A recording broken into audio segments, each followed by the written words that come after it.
నెల్లూరు నుంచి వచ్చేస్తున్నారు.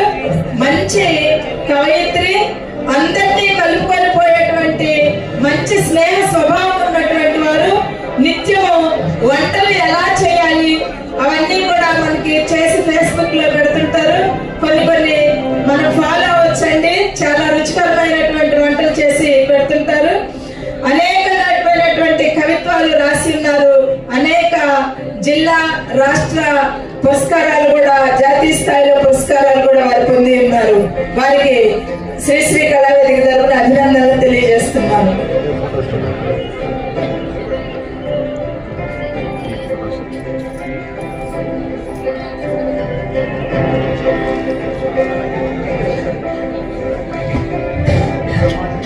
ఏమండి అక్కడ ఎవరైనా సరే కొంచెం ఆ డోర్ క్లోజ్ చేయండి సార్. పొద్దున్న డోర్ ఓపెన్ చేసి ఉంది, ఎందుకు ఓపెన్ చేసి ఉంటుంది?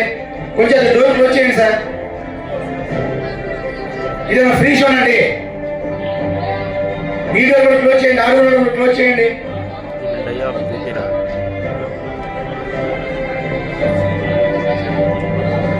అది మీ ఊళ్ళు చూసుకోవాలి, మీ వీళ్ళు చూసుకోవాలి, ఆరు వాళ్ళు చూసుకోవాలి. మేము చూసుకుంటామా? డోర్ క్లోజ్ చేసేది కూడా పెట్టుకుంటాం 10 నిమిషాలు మరి.